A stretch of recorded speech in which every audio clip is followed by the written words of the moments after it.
사우디에 현금 이동이 났습니다. 기름 넘치는 사우디에 이게 무슨 말인지 궁금한데요. 사우디에서 유출된 사진 한 장 때문에 전 세계 관련국이 크게 놀라는 상황이 등장한 것입니다. 또한 이 때문에 한국은 웃게 되었고 중국은 발칵 뒤집히는 사태가 등장해버렸습니다. 사우디는 한국에 큰 투자를 했는데 한국에 큰 문제가 생기는 게 아닌가 우려를 했습니다만, 그런데 막상 한국이 아닌 중국에 대형 문제가 생기면서 엄청난 이슈를 몰아오고 있는 겁니다. 현재 왜 이런 다소 황당한 일이 일어났는지 자세하게 살펴보도록 하겠습니다. 우선 사우디는 2023년 말 한국의 빈살만 왕세자가 방문하며 초대형 투자를 약속했으며 특히 주변국의 부러움을 사기도 했는데 한국은 투자하겠다 하고 일본은 패싱했기 때문입니다. 일본에서는 사우디 왕세자를 만나기 위해 기시다 총리가 2박 3일 공식 일정을 모두 취소했는데 빈살만 왕세자는 보란듯이 일본을 패싱했으며 한국에서 한 행동에 대해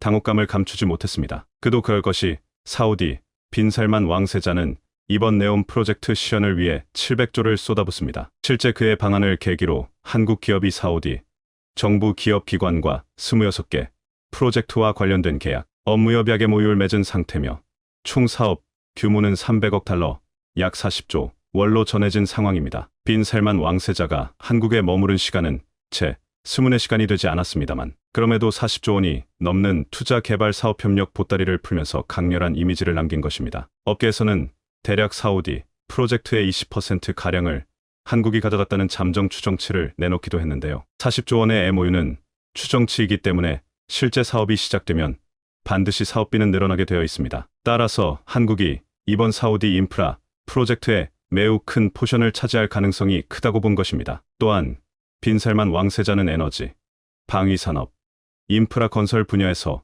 양국 협력을 강화하기로 했고 또 전략 파트너십 위원회를 신설하고 한 사우디 간 협력 사업을 체계적이고 실질적으로 추진하기로 했습니다. 단순히 네옴시티 프로젝트를 뛰어넘어서 전반적인 한 사우디 간의 프로젝트 활성화를 의미하는 것입니다. 특히 사우디는 한국의 천물을 비롯해서 한국 방산 제품에 관심이 비상한 것으로 알려져 있습니다. UAE의 천궁을 비롯해 이웃 국가들이 한국 방산에 관심을 표했고 유럽에서도 대단하기 때문이죠. 따라서 이번 빈살만 왕세자의 방안은 여러 가지 한국에 있어 큰 기회가 된 셈이기도 합니다. 세계적인 공급망 위기와 강달러, 미국 중심주의로 계속되는 이협 상황이 전개되는 가운데 사우디가 이제 원유 중심의 국가에서 미래 산업으로 국가 패러다임을 전환하려는 그 기로에서 한국의 첨단 산업을 비롯해 각종 건설 노하우, 방산에 이르기까지 협력을 요청한 상황인 것입니다. 일단 사우디는 한국의 인프라 건설에 대한 강력한 믿음이 자리하고 있다는 것입니다. 실제 이미 70년대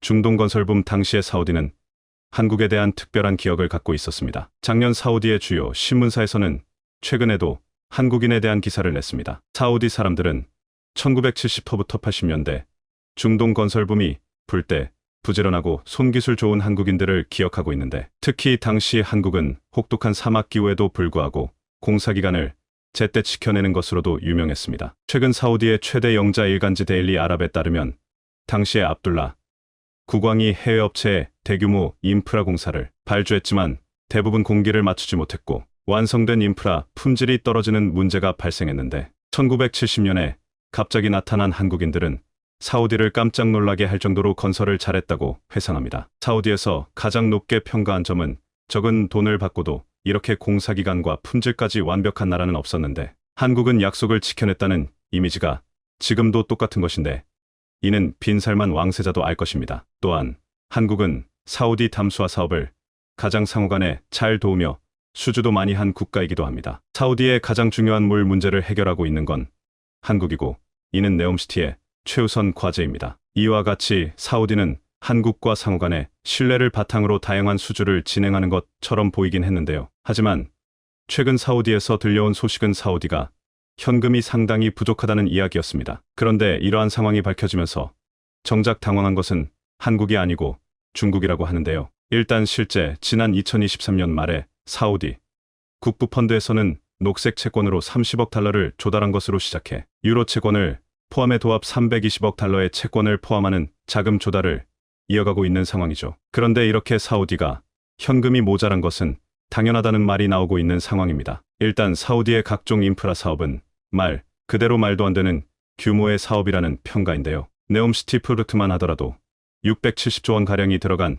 초대형 건설 프로젝트라는 것이고 매우 큰 비용이죠. 하지만 이는 말 그대로 초기 비용이며 건설이라는 것은 계속해서 추가 비용이 들어가기 마련이라는 겁니다. 건설하면서도 비용은 계속 불어나게 되어 있으며 유지 보수 비용이 동시에 추가되는 비용입니다. 실제 길이 170km의 건물 직선 도시를 새로 짓는다는 것은 인류 역사상 해본 적이 없는 일인데요. 이를 증명하듯이 네옴시티의 상당 부분이 진척되지 않는다는 의견이 등장했으며 최근 건설 현장을 보면 네옴시티에 선만 그어놨다며 언제 제대로 공사가 활성화될지 모른다는 말이 나옵니다. 이런 선만 그어놓은 사진이 유출되면서 전 세계는 네옴시티에 큰 의문을 품고 있습니다. 그러나 사우디는 네옴시티의 신규 프로젝트인 아쿠엘룸을 이번 1월에 또다시 발표했습니다. 네옴시티의 새 개념, 주거 공간을 짓는다는 아쿠엘룸은 100m 초고층 높이와 수중광장 등이 조화를 이룹니다. 이 역시 최소한 수조 원에서 수십조 원 이상의 엄청난 비용이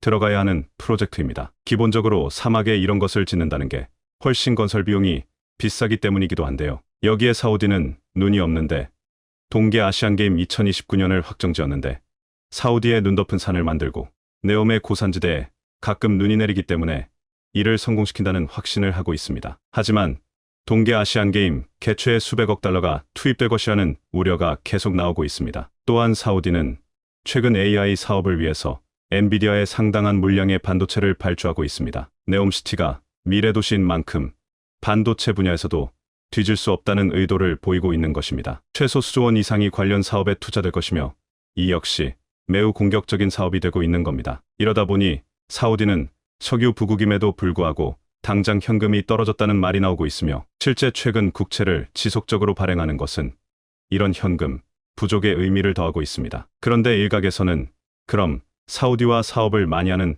한국이 큰 피해를 보는 게 아니냐고 하는데요. 하지만 실제로 사우디는 한국과 비교되지 않게 중국과 밀착해 사업을 진행하고 있습니다. 이번 네옴시티에서 한국에 발주를 했고 실제 삼성, 현대 등이 사우디에 사업을 진행하는 건 사실이지만 중국에 비하면 한국은 훨씬 적은 규모이며 중국의 건설에 사는 대부분 사우디 인프라를 주도한다는 겁니다. 이는 빈살만 왕세자가 최근 미국과 척을 지면서 중국과 가까워졌기 때문이라는 의견도 나옵니다. 또한 사우디는 자신의 석유를 가장 많이 수입하는 국가가 중국이기 때문에 의지하는 게 남다릅니다. 사우디는 러시아, 중국과 패를 이뤄서 미국의 패권에 맞서는 형태를 보이고 있었던 것입니다. 따라서 정작 사우디가 현금이 떨어져 가장 곤란한 국가는 바로 중국이라는 의견이 나온 겁니다. 특히 중국이 곤란한 것은 중국의 경제가 엄청나게 후퇴하고 있다는 좋지 않은 상황이라는 것이죠. 중국은 코로나 때 외국 기업들의 사업을 3년간 멈췄으며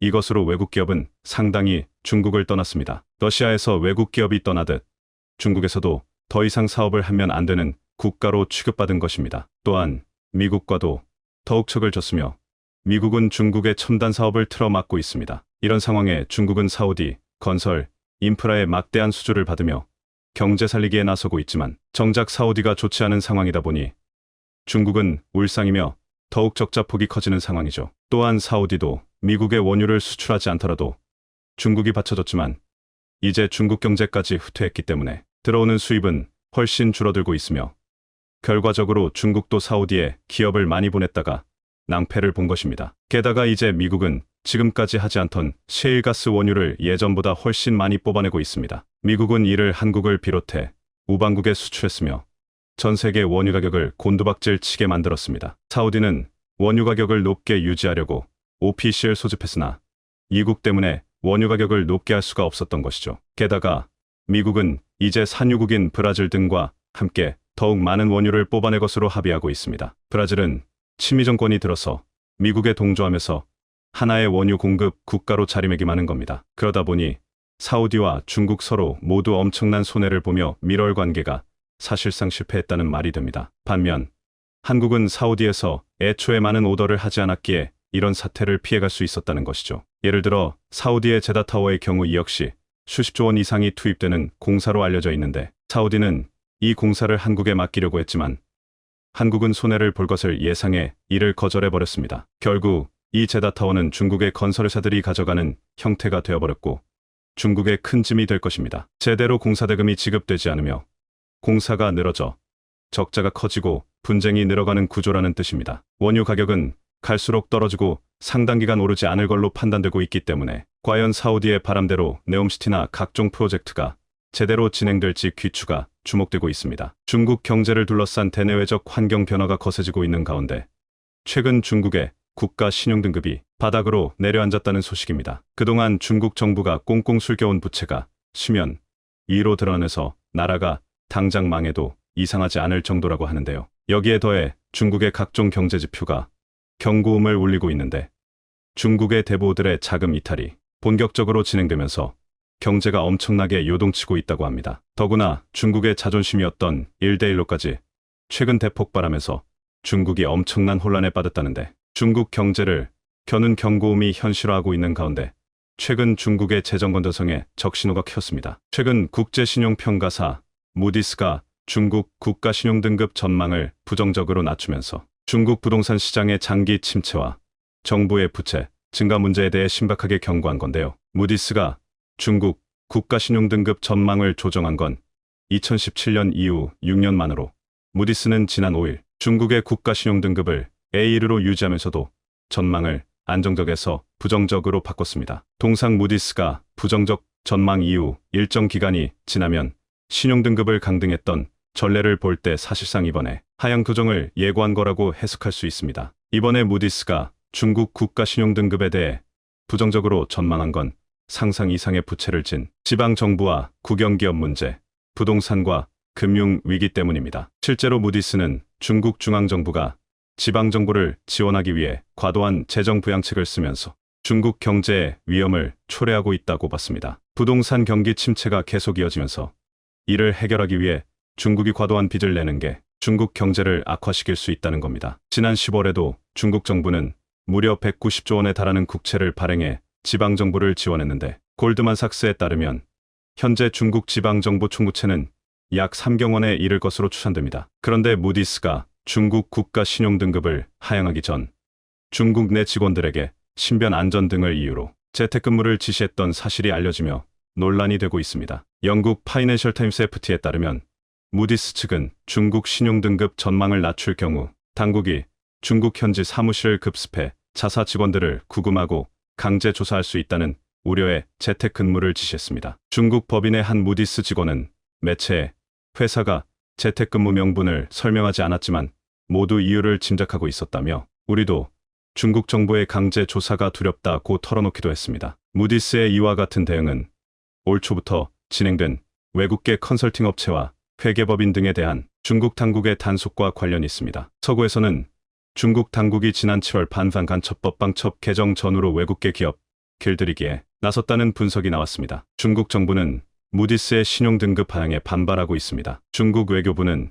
지난 6일 중국의 경제성장 전망과 재정 지속 가능성에 대한 무디스의 우려는 불필요하다고. 하지만 국제적으로 이런 평가가 나오고 있는 상황에 무디스가 이번에 쐐기를 박으면서 중국 경제는 더욱더 휘청일 것으로 보입니다. 국가 신용등급은 국제금융시장에서 돈을 빌릴 때 기준이 되는 평가 항목이기 때문인데 등급에 따라 해당 국가의 경제적 안정성, 채무 상환 능력, 정치적 안정성을 드러냅니다. 이런 이유로 중국 국가 신용등급에 대한 불안감은 중국이 경제 침체를 맞이했다는 확신과 더불어 정치적 안정성에 대한 의문으로까지 일파만파 번지고 있는 상황입니다. 반면에 이번에 한국의 국가 신용등급은 프랑스와 함께 세 번째 높은 AA 등급을 받는 등 긍정적인 전망이 나와 강건함을 보여줬습니다. 그런데 더욱더 쇼킹한 건 중국에서 공식 통계에 잡히는 않는 정부에 숨겨진 부채가 있다는 건데요. 최근 미국 월스트리트 저널이 중국의 부의 부채가 약 11조 달러,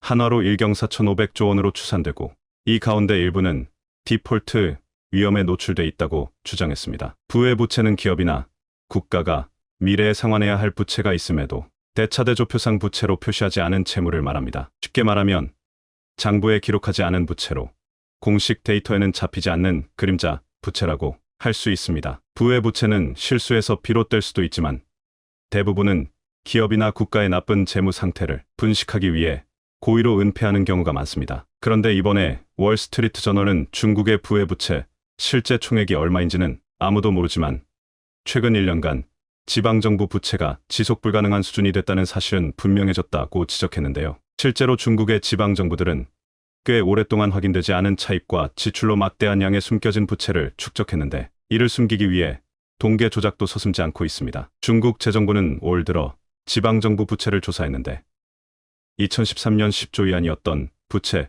규모는 2021년 30조 위안을 넘은 때에 이어 지난 10월엔 40조 위안으로 집계됐습니다. 그러나 이 수치도 정확한지에 대해 논란이 일고 있기 때문에 중국 지방정부 부채는 아무도 모른다는 말이 나와도 이상하지 않은 상황입니다. 특히 월스트리트 저널은 중국의 이런 지방부채를 금융 시한폭탄 수준이라고 봤습니다. 중국 지방정부의 자금 조달용 특수법인인 지방정부 자금 조달 기부실을 고려할 때 중국 당국의 집계보다 지방부채 규모가 훨씬 늘 거라는 분석입니다. 이렇듯 부채 총액이 정확히 얼마인지는 아무도 모르지만 최근 들어 중국 지방정부 부채가 지속 불가능한 수준이 이런 가운데 설상가상으로 30년 만에 처음으로 세계 경제에서 중국이 차지하는 비중이 줄면서 중국의 몰락이 본격화되고 있다는 평가가 나오는데요. 앞서 2일 블룸버그 통신은 JP모건 체이스의 발표치를 기준으로 전 세계 명목 GDP에서 중국이 차지하는 비중이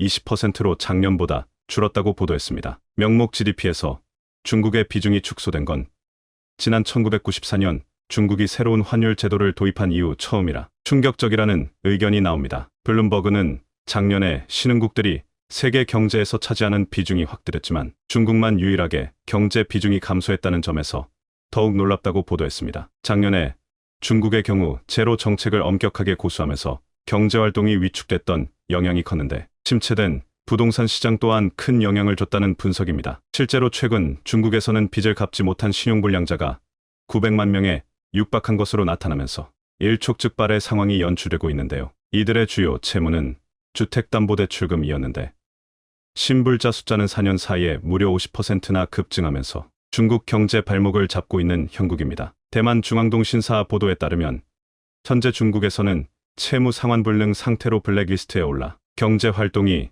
제한된 신용불량자가 854만 명으로 추산되고 있습니다. 이들이 상환하지 못하는 주요 채무는 주담대와 사업대출금이었는데 중국의 부동산 시장 침체 영향과 더불어 감염병 확산과 엄격한 방역 통제에 따른 경제 충격의 영향을 받은 것으로 보입니다. 실제로 지난 10년간 중국에서는 경제 고도성장과 부동산 시장 화랑으로 인해 대출 열풍이 불었지만 중국 정부가 리스크를 적절히 통제하지 못하면서 신용불량자가 대거 양산됐습니다. 게다가 감염병으로 인한 경제 부진으로 실직자가 늘고 새로운 일자리를 찾지 못한 것도 신용불량자가 급증한 원인으로 꼽히고 있는데요. 이렇듯 중국 내 신용불량자가 급증하게 된 건 중국 경제 부진의 실상을 보여주는 거라는 평가가 많습니다. 특히나 중국은 올해 최악의 청년 실업 사태를 겪으면서 사회적인 부담 또한 가중되고 있는 상황인데요. 내년에는 대학 졸업자가 20만 명 이상 더 늘어나 취업난은 한층 더 신박해질 것으로 보이면서 중국 경제 전반에 어둠이 드리워지고 있습니다. CCTV에 따르면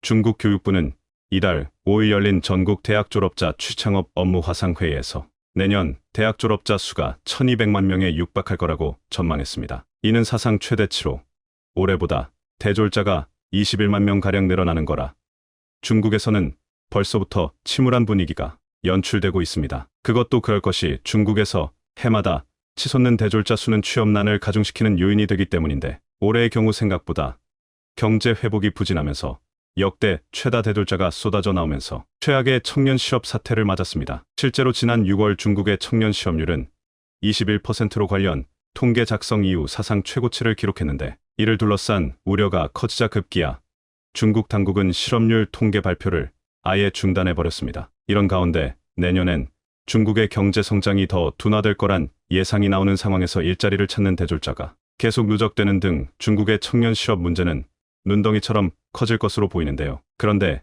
문제는 중국 경제를 둘러싼 상황이 이뿐만이 아니라 각종 악재가 동시에 터져 나오고 있다는 점입니다. 중국 경제의 미래가 불확실하다는 우려가 커지자 중국인 부호들이 거액을 해외로 반출해 골드바나 해외 부동산 매입에 나서고 있는 건데요. 뉴욕타임즈에 따르면 올 들어 중국 가계와 민영기업들이 한 달에 65조 원가량을 해외로 자금 이탈을 하고 있는 것으로 추산됐습니다. 제로 정책에 따른 동제가 본격적으로 풀리고 해외여행이 자유로워지면서 중국인들이 도쿄 아파트를 구매하거나 상대적으로 이자율이 높은 미국, 유럽 은행 계좌로 돈을 옮기고 있다는 겁니다. 이들은 외화 반출에 대한 중국 당국의 동제를 피하기 위해 소형 골드바를 구매하거나 외화를 환전해 짐 가방에 숨기기도 하는 것으로 전해졌습니다. 이뿐만 아니라 중국인들이 홍콩의 은행 계좌를 만들고 보험 상품을 구매하는 식으로 돈을 빼내기도 하는데, 최근엔 은행 영업 시작 90분 전부터 중국인들이 지점 앞에 일제히 줄을 서고 있다고 합니다. 여기에 더해 중국 내 외국 자본 이달도 한층 더 거세지고 있는데,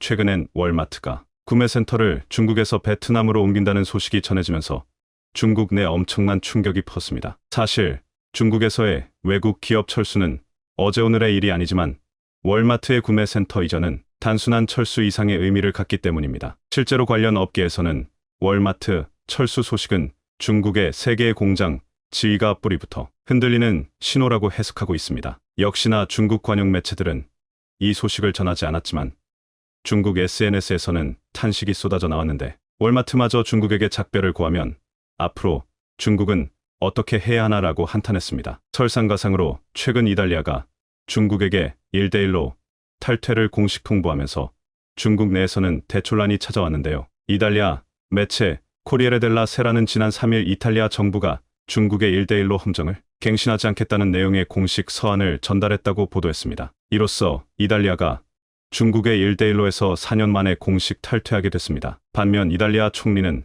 중국의 1대1로가 기대한 만큼의 성과를 가져오지 못했다며 기대했던 결과를 만들어내지 못했다고 탈퇴 이유를 밝혔습니다. 실제로 이탈리아가 1대1로를 통해 얻은 건 별로 없는데, 1대1로에 참여한 2019년 이탈리아의 대중국 수출액은 18조 원이었지만 이는 3년이 지난 뒤에도 크게 다르지 않았고 기대에 못 미치는 결과를 낳았습니다. 이렇듯 이탈리아의 1대1로 탈퇴 결정에 중국은 1대1로 사업에 먹칠을 하거나 이를 파괴하는 걸 두고 볼 수 없다며 강하게 반발하고 있는 중인데요. 중국의 마지막 자존심으로 여겼던 1대1로 사업까지 폭삭 망하면서 중국의 몰락은 한층 더 가팔라질 것으로 보입니다. 자원 그중 석유는 하늘의 선택을 받은 국가만이 누리는 선물로만 생각했었습니다. 석유가 생산된다는 이유로 전 세계 시장 경제를 마음대로 쥐고 흔들고 조금이라도 기분이 상하면 생산량을 줄이고 수출을 중단해버리는 통에 한국처럼 기름 한 방울 없는 국가는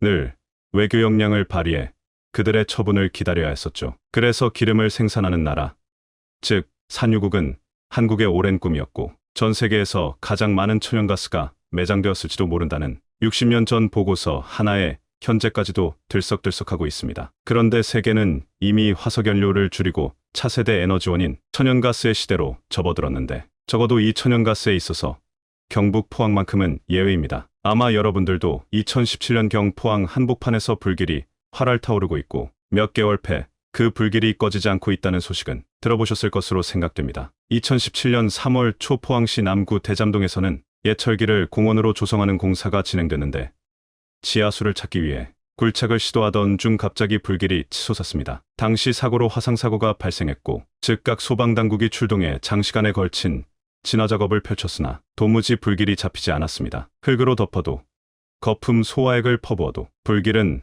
더욱 활활 타오르기만 했죠. 불의 생김새가 이상하다 생각한 포항시는 한국지질자원연구원과 한국가스안전공사 등의 의뢰의 불길을 조사했는데 말도 안 되는 결과가 나왔습니다. 천연가스였죠. 그러니까 포항 시내 한복판에서 천연가스가 마구마구 솟아오르고 있었던 겁니다. 당시 사고로 생각했던 이 불길은 일주일이 지나고 1개월이 지나고 5개월이 지나도록 사그라들지 않았고, 포항시는 역발상으로 불의 정원을 만들었는데요. 그리고는 불꽃에서 음식물을 조리할 수 있도록 쇠기둥을 받고 그 불로 계란을 삶아 나눠주는 등 이 시기 포항을 방문한 분들은 신기한 경험을 하셨을 겁니다. 그런데 시내 한복판에서도 천연가스가 줄줄 새어나오는 걸 보면 한국은 자원빈국 또는 자원불모지는 아닌 것 같은데요. 그럼 우리의 시선을 포항 구룡포 앞바다 60km 밖으로 이동해 보겠습니다. 혹시 헷갈리시는 분들이 있을 수 있어 먼저 용어 정리를 하고 넘어가겠습니다. 보통 우리가 말하는 석유수요, 피트롤륨은 지하에서 생성된 액체, 기체, 고체 상태의 탄화수소, 혼합물을 말하지만 보통은 액체 및 기체 상태의 원유를 의미합니다. 그런데 이렇게 석유가 매장된 곳에는 천연가스도 공존하기 마련이라 천연가스도 석유로 통칭되기도 합니다. 가공되지 않은 석유 속에는 극소량의 황, 질소, 금속은 물론 수분, 가스분해 불순물을 가지고 있는데 이 상태에서 공정을 거치면 원유가 되고 원유를 정제하면 휘발유, 경유, 등유, 윤활유, 아스팔트 등이 생산되는 겁니다. 그러니까 석유는 단순히 발전소 연료로만 사용되는 것이 아니라 자동차 연료, 선박 연료, 보일러 연료, 플라스틱 원료 등등 그 쓰임새가 무궁무진하기 때문에 중요한 것인데요. 그런데 그간 한국은 기를 한 방울 나지 않는 나라라는 조금은 아쉬운 타이틀을 가지고 있었는데 이 타이틀은 박탈당했습니다. 왜냐면 2004년 7월에 한국이 공식적으로 산유국이라는 타이틀을 갖게 됐으니까요. 어떻게 된 일일까요? 우리나라는 2004년 7월부터 2021년 12월 31일까지 공식적으로 산유국이라는 지위를 누렸습니다. 바로 동해 가스전 덕분입니다. 동해 가스전의 역사는 곧 한국 자원개발의 역사이기도 한데요. 1970년대부터 미국과 프랑스 등의 소재한 석유 메이저 기업들은 한국 동해에서 수차례에 걸친 탐사 및 시추 작업을 진행했었지만 석유가스전 발견에 실패하고 철수했지만 실제로 석유와 천연가스를 뽑아낸 동해가스전은 석유공사가 독자적으로 탐사 시추 개발했습니다. 결코 선진국의 기술에 뒤처지지 않는다는 의미죠. 어쨌든 1998년 7월 가스층을 발견한 이후로 경제성 평가, 시추, 생산시설 건설 등의 과정을 거쳐 실제로 천연가스 생산을 시작했습니다. 울산 남동쪽으로 58km 떨어진 해역의 자리안동의 가스전은 2021년 12월 31일 생산을 종료할 때까지 원유 4,800만 배럴에 해당하는 양의 천연가스를 생산했는데 수입 대체 효과가 2조 7천억 원에 이릅니다. 덕분에 한국은 공식적으로 세계 95번째 산유국이 되었죠. 그렇다면 1년 전 생산을 중단한 동해가스전이 우리나라의 처음이자 마지막 가스전일까요? 제7광구처럼 있을지도 모른다는 추측이 아닌 실제 매장된 곳은 더 없는 것일까요? 아닙니다. 엄청난 매장량을 자랑하는 장소가 발견됐습니다. 동해 가스전에서 불과 44km 떨어진 곳에서 말이죠. 사실 동해 가스전의 수입 대체 효과가 2조 7천억 원이기 때문에 엄청난 수치로 보이지만 이는 우리나라가 수입하는 양에 비하면 세 발의 피 수준입니다. 우리나라는 지난 2021년 기준 세계 5위의 석유 수입국이며 10대 수입 품목 중 670억 달러 약 80조 원로 압도적인 1위 품목입니다. 동해 가스전에서 17년간 약 4,800만 배럴에 해당하는 2조 7천억 원이 한국의 경제 규모에 비해 얼마나 미미했는지 감이 오시죠. 이 때문에 지질과 자원 분야 전문가들이 한반도 주변의 석유 자원 개발을 위해 더 적극적인 탐사와 시추가 필요하다고 입모아 주장해왔는데 결국 동해 가스전 옆에서 새로운 가스전을 찾아냈습니다. 바로 방어구조인데요. 지난 2021년 6월 석유공사는 동해 가스전에서 44km 떨어진 울릉분지 육광구 심해에서 어마어마한 양의 가스전을 발견했다고 보도했습니다. 당시 알려진 양만 원유로 환산했을 경우 7억 배럴입니다. 동해 가스전의 15배 그리고 유가를 기준으로 원화로 환산했을 때 약 30조 원에 해당하는 엄청난 양이었죠. 그리고 여기에 방어구조라고 이름을 붙인 것은 기름진 방어처럼 넉넉한 석유 자원을 품고 있길 바란다는 뜻이었는데 탐사 자료에 나타난 것은 실제로 방어처럼 넉넉한 석유 자원을 품고 있었습니다. 그리고 석유공사는 즉각 시추에 돌입했죠. 하지만 안타깝게도 시추는 2달이 채 지나지 않아 중단됐습니다. 해저에서 내부 압력이 과도하게 높은 지층이 이상 고압대가 발견됐기 때문인데요. 사실 무리하게 강행할 수도 있었습니다만 이상 고압대를 잘못 건드렸다가는 블로아웃 블라워리라 불리는 폭발적인 분출이 발생해 대형 사고로 이어질 수 있습니다. 물론 이상 고압대를 만났다고 해서 시추가 전혀 불가능한 것은 아닙니다. 이상 고압대는 상하부 지층이 투과가 어려운 지형이 변형되어 만들어지는데 부피가 좁아지면 내부의 액체나 기체가 과도한 압력을 받게 되면서 작은 틈으로도 블로아웃이 일어날 수 있습니다. 그래서 블로아웃 방지기나 윤활제로 사용되는 이수의 비중을 조절해 통제가 가능하지만 블로아웃에 대한 만병통치약은 아닙니다. 만약 분출이 발생하면 막대한 환경 피해가 발생할 가능성이 높은데 2010년 멕시코만에서 시추 시설이 폭발하며 원유 7억 7천만 리터가 유출된 딥워터 허라이즌 사고도 이상 고압대를 건드렸다가 발생한 사고죠. 그래서 일단 석유공사는 잠시 시추를 중단하고 차후 추이를 보면서 진행할 계획인데요. 이러한 지지부진한 우리나라의 움직임과 달리 주변국인 중국과 일본의 행보는 우리를 더욱 답답하게 만들고 있습니다. 한반도 주변에 대륙붕이 많다 보니 주변국들이 자원 확보를 위해 치열하게 경쟁 중에 있죠. 특히 중국의 움직임이 심상치 않은데요. 지난 3월 14일 오후 10시 경 해양수산부 어업지도선 무궁어는 여느 때와 다름없이 서해 지역을 순찰하고 있었습니다. 그런데 아직 한 번도 본 적 없는 이상한 구조물이 선장의 눈에 띄었는데 가까이 가서 확인해 보니 이는 전형적인 이동식 석유 시추 구조물이었습니다. 시설물에는 떡하니 HIGHISLAND 7이라고 적혀 있었죠. 그런데 이 구조물은 원래 이 위치에 있으면 불법인 구조물입니다. 왜냐면 한국과 중국의 배타적 경제 수역이지 중첩된 관계로 한중 잠정 조치 수역으로 설정해 둔 곳이기 때문입니다. 그래서 어느 나라도 함부로 구조물을 세울 수 없는 곳인데 중국이 석유 시추 구조물을 세워둔 겁니다. 유엔의 양법에 따르면 배타적 경제 수역 내에서는 자신의 영토처럼 관리함으로 어업 활동을 포함 천연자원의 탐사, 개발, 보존 및 관리 등을 할 수 있고 자원 개발을 위한 인공구조물을 설치할 수 있습니다. 그런데 이 구조물이 세워진 지역은 한국과 중국의 배타적 경제 수역이 교집합으로 중첩되기 때문에 양국이 합의하에 한중 어업협정을 체결했습니다. 그래서 중첩되는 곳에 대해서는 일방 당사자가 자신의 영해라고 주장하지 말고 함께 조업도 하고 관리도 하는 잠정조치 수역으로 설정해 두었는데 중국이 이 협정을 깨고 석유 시추 구조물을 세워둔 겁니다. 알바끼아드 세워둔 이 구조물을 발견한 무궁화호는 즉각 이를 정부에 신고했고 청와대는 이를 국가안전보장회의 NSC로 격상시키기도 했는데요. 사실 서해에서 한국과 중국 간 석유 시추를 두고 갈등을 빚은 것이 처음은 아닙니다. 한국은 2004년 제2광구 지역에서 유전 탐사 활동을 벌였으나 중국이 강하게 반발했었고 2008년에는 반대로 중국이 서해에 석유 시추 시설물을 설치해 한국 정부의 항의를 받기도 했습니다. 당시 시추를 추진했던 중국과 악원은 탐사 결과 보고서에 계산된 석유, 가스의 추정 매장량은 약 20억 톤 규모에 달한다 고써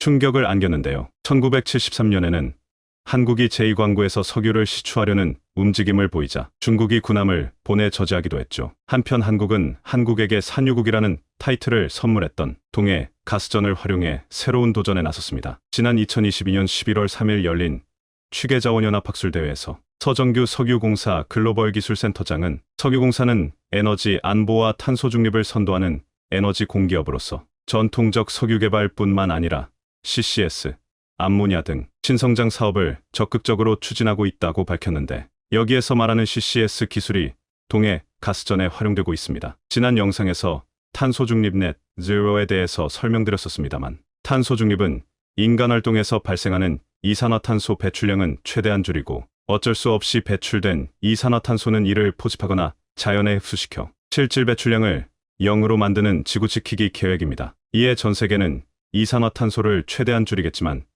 불가피하게 발생하는 이산화탄소를 전부 잡아 지하서장고에 가두는 기술을 개발해왔습니다. 바로 탄소 포집 및 저장 기술인데요. 그럼 포집된 이산화탄소를 저장하기에 가장 좋은 장소는 어디일까요? 바로 바다입니다. 사실 바다는 우리에게 해산물을 공급해주는 훌륭한 보물창고일 뿐만 아니라 공기 중 이산화탄소를 가장 많이 흡수하는 거대한 생명체이기도 합니다. 지난 2021년 6월 그린피스는 위기의 바다를 위한 해결책 해양보호구역이라는 보고서를 발간하면서 지구가 현재 직면한 기후위기 해결의 실마리는 해양에 있다. 해양에 의해 흡수되는 탄소를 블루카본이라고 부르는데 지난 20년간 인간 활동으로 배출된 이산화탄소의 25%가 해양으로 흡수됐다고 밝혔습니다. 또한 해양은 중요한 탄소 흡수원이며 심해층은 지구상에서 가장 큰 탄소 저장고로 대기 넷 탄소량의 50배 이상, 지표상의 초목, 토양, 이 생물 전체에 저장된 탄소 총량보다 무려 10배 많은 양을 저장하고 있다며 탄소 중립 시대에서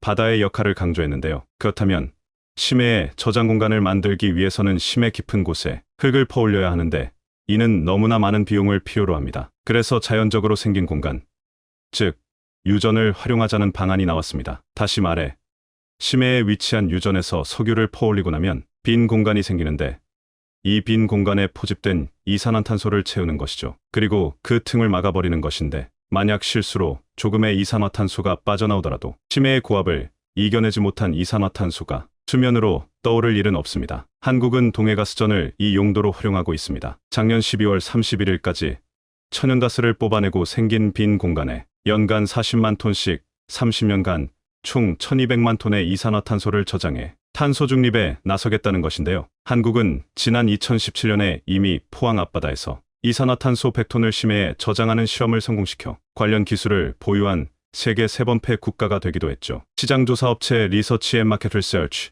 앤 마켓스에 따르면 글로벌 CCS 시장 규모는 2020년 41억 달러에서 2026년 94억 달러 11조 5천억 원로 연평균 15.7%씩 성장할 전망입니다. 각국에서 탄소 중립 노력이 강화되는 추세를 보면 사업이 가시화되는 2030년 이후 시장 규모가 급속도로 커질 것으로 보이는데요. 탄소를 포집해 저장하는 CCS 기술에 탄소를 활용하는 CCUS의 시장 규모는 이보다 훨씬 더 커질 것으로 예상됩니다. 국제에너지지구 IEA의 세계에너지 시장 전망 2019에 따르면 2050년 전 세계 이산화탄소 배출량은 약 370억 톤이 될 것이며 이 중 9%에 해당하는 26억 1천만 톤이 CCUS를 통해 감축될 것으로 예상됩니다. 1톤당 탄소 배출권 가격이 12만 5천 원으로 책정했을 때 CCUS 시장 규모는 최대 326조 원에 달하는데 동해 가스전을 통해 축적된 기술력으로 이 거대한 시장의 리더가 한국이 되었으면 좋겠습니다. 지하는 물론 해저와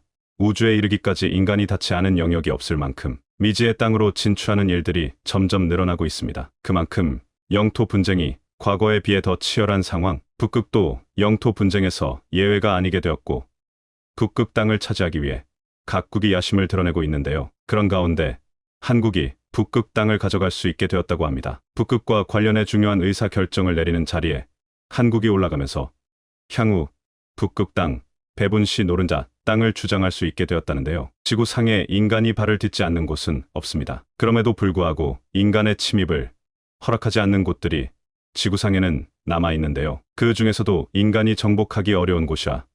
여긴 북극은 추위와 험한 자연 환경 때문에 끈질기게 인간을 받아들이지 않았죠. 그러나 북극도 최근 인간의 침입을 허용하면서 영토 분쟁의 중심 지역으로 떠오르게 되었습니다. 최근 미국은 북극 담당 조정관직을 변경하는 내용을 알렸습니다. 담당 조정관직을 대사급으로 격상시키는 조치였죠. 현지 시간으로 29일 미국의 갑작스러운 변경에 전 세계 국가들은 미국의 북극 대사 조치에 어리둥절한 모습을 보였습니다. 그러나 러시아를 비롯해 중국 등 주요 국가들은 미국이 왜 조정관을 대사로 격상했는지 눈치챘죠. 북극 영토에 대해 미국도 숨겨둔 야심을 드러낸 것입니다. 그동안 아무도 지배할 수 없을 것이라 생각했던 북극도 기후 변화로 인해 온도가 올라가면서 충분히 정복할 수 있는 대상이 되었는데요.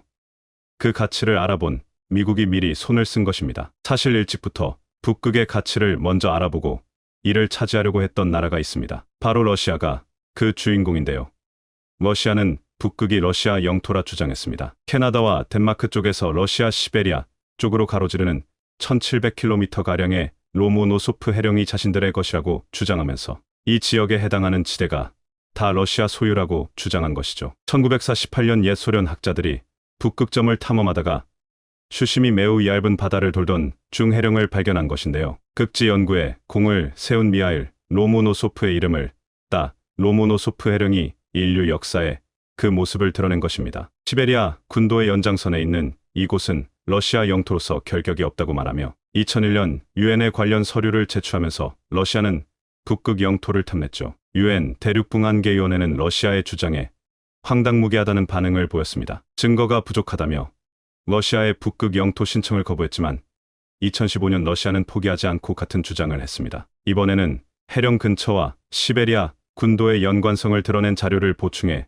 유엔에 영토 인정을 해달라고 요청한 것이죠. 물론 북극을 러시아에게 넘길 수 없다는 생각에 다른 국가들이 일제히 나서서 반대했지만 러시아는 항상 북극 영토에 관해서 고집을 꺾지 않았습니다. 문제는 이렇게 러시아가 자신의 땅이라고 주장하는 바람에 덴마크와 노르웨이 등 북극과 가까이에 있는 국가들 역시 북극에 대한 영유권 주장을 펼친 것이죠. 자국과 연결되어 있는 땅, 자국과 근접해 있는 북극의 섬, 그 외에 자국에서 설치한 옛 유물들을 근거로 캐나다, 노르웨이, 덴마크, 심지어 아이슬란드까지 북극에 대한 영유권을 주장하고 나서며 혼란을 일으켰습니다. 각 국에서 자국 땅으로 북극을 편입하려고 하자 이에 북극과 이에 관계에 놓인 국가들이 자발적으로 협의회를 구성해 북극을 건들지 말고 공동관리에 두자는 의견을 제시합니다. 지금의 북극이사회와 레크카운슬은 이렇게 탄생이 되었죠. 인접 국가들과 관련 국제기관 그리고 그 외의 단체가 참여해 북극권의 환경 보호와 지속 가능한 발전을 목표로 이 사회 관할 하에 북극이 놓이게 된 것입니다. 강대국들의 이권 다툼에 희생이 되기 전에 타협을 본 것이라 북극은 다행히도 강대국들의 이권 다툼에서 무사할 수 있었습니다. 그러나 미국이 북극 대사로 지위를 격상하면서 그동안 꾸준하게 북극 권리를 주장했던 러시아는 물론이고 중국도 북극에 대한 욕심을 드러내며 영토 분쟁에 불이 붙었습니다. 중국은 최근 자신도 북극에 가까운 국가라고 주장하며 북극에 대한 권리를 강하게 얘기하기 시작했습니다. 해이룽장성이 북극과 가까운 곳에 있다고 말하며 북극 개발에 중국도 무관하지 않다는 의견을 보였죠. 전통적인 강대국은 물론이고 중국까지 북극에 탐을 내는 이유는 여러 가지 요인이 있습니다. 영토가 늘어난다는 차원의 이야기가 아니라 향후 미래 패권을 결정짓는 장소가 바로 북극이기 때문이죠. 미국 지리학회에 따르면 북극에는 지구상에서 개발되지 않은 원유의 약 13%,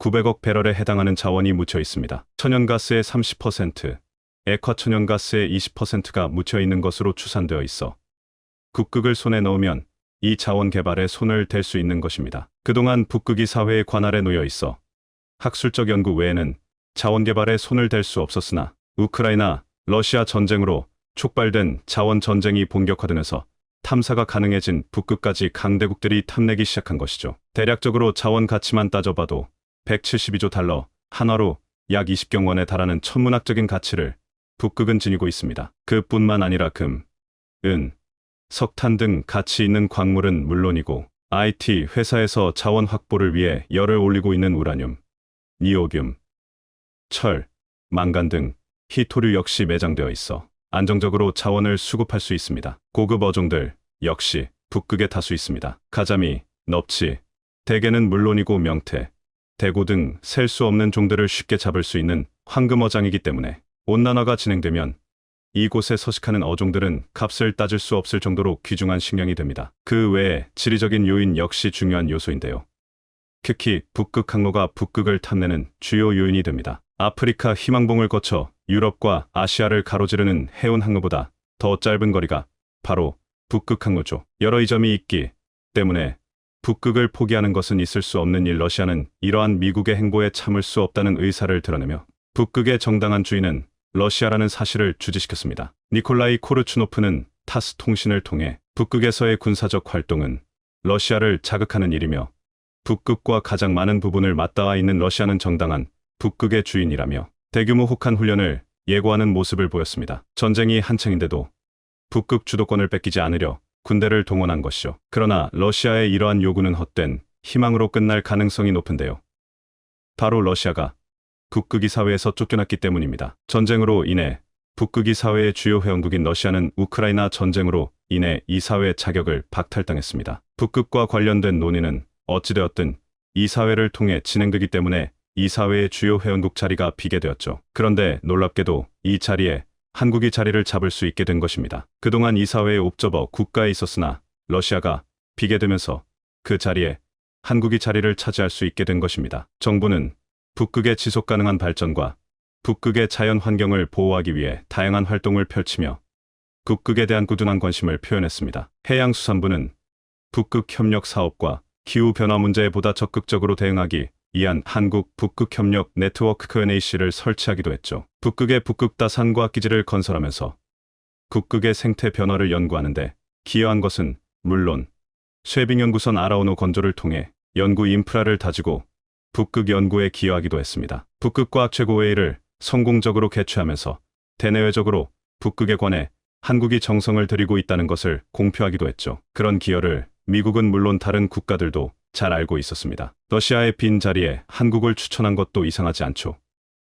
게다가 쉐빙선 분야에서 한국의 도움이 없으면 연구가 불가능한 상황. 한국은 세계 최초로 쉐빙 LNG선을 개발해 얼음이 얼어있는 북극 항로를 이용해 LNG를 운반할 수 있게 되었습니다. 한국의 뛰어난 건조 실력이 쉐빙선에서도 빛난 것이죠. 다른 국가들 입장에선 향후 북극 연구와 북극 진출에 반드시 필요한 쉐빙선 기술을 가진 한국의 협력이 최우선인 상황. 그렇기에 한국을 이 사회의 주요 멤버로 받아들이는 것에 반대하지 않았던 것이죠. 정치적인 이유 역시 한국의 진출에 큰 기여를 했습니다. 아시아 국가가 필요한 가운데 중국의 북극 땅 주장을 원천봉쇄할 수 있는 최적의 국가로 미국이 한국을 염두한 것도 이번 이사회 회원국 결정에 영향을 미쳤습니다. 덕분에 한국은 이사회의 주요 회원국 자리에 오르게 되면서 향후 있을 북극 땅 분배에서도 유리한 위치를 선점할 수 있게 되었습니다. 최근 북극 분할에 대한 이야기가 나오며 이 사회 주도로